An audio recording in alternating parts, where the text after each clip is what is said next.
report. So while Governor Pritzker is making migrants cops and cash bail is being reduced or done away with in New York, what's happening? Well, it's increasing crime rates. Migrants continue to flood into our cities.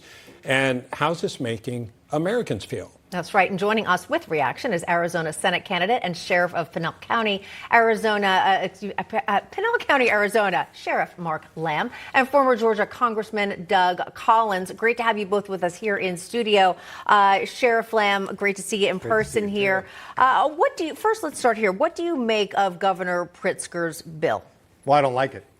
I just, they've done everything they can to disarm, take the teeth and the claws out of law enforcement in Illinois, and they're paying the price for it with the crime, the increase in crime.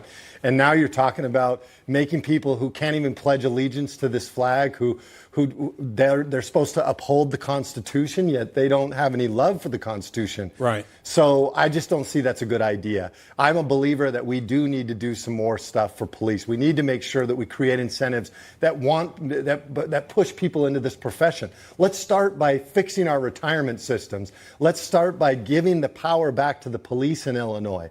Let's start there first before you start giving a gun and a badge to somebody who came to this country illegally, most likely. Doug, let's make some clarifications as far as how this policy developed. I think it's important for people to know, unless I'm wrong here, it's not like somebody came across the border last week and next week they're going to become cops. Right.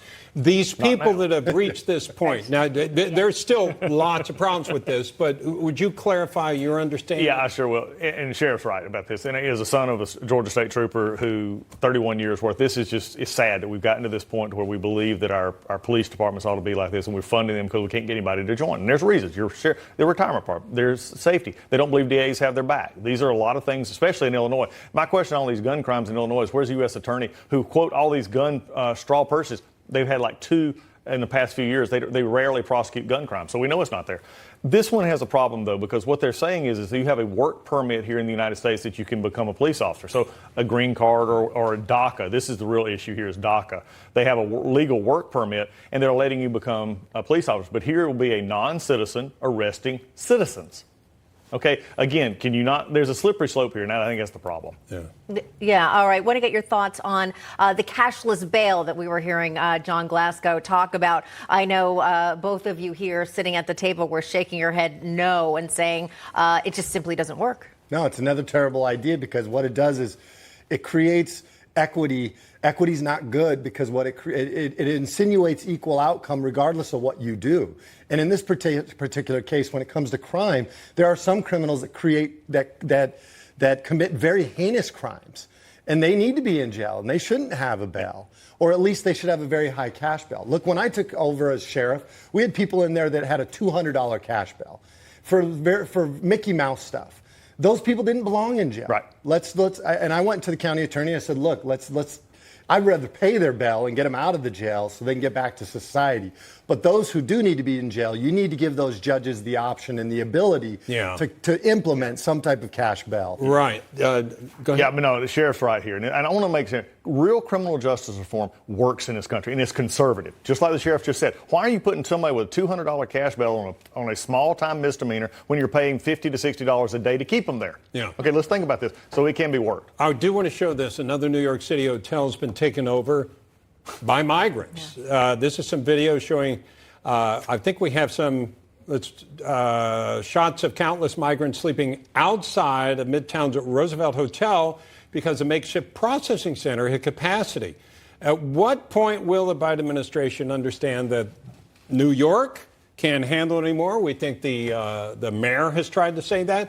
But what strikes me, Doug and Sheriff, is like when you're along the border, everybody wants you to absorb all these people, right? And all of a sudden, New York's, we can't handle, don't send any more. Well, now you know how everybody on the border feels. Yeah.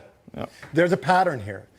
Cashless bail, putting people that aren't citizens in, opening your borders. In my opinion, it undermines the rule of law, which is the strength of America. This administration has consistently passed progressive and socialist ideas that undermine the rule of law and weaken America. That's why I'm running for the U.S. Senate, because look, America needs it, Arizona needs proven conservative crime fighters that understand the balance of the rule of law, where you need to be strong, where you can be a little bit more understanding and compassionate. And you need somebody that gets that, which is, these are consistent problems. And opening our southern border has been the biggest disaster to America over the last couple of years. Americans losing their lives to fentanyl poisoning, everything. So it needs to change. All right. Sheriff Mark Lamb and Doug Collins, thanks so much. Doug, stick around with us.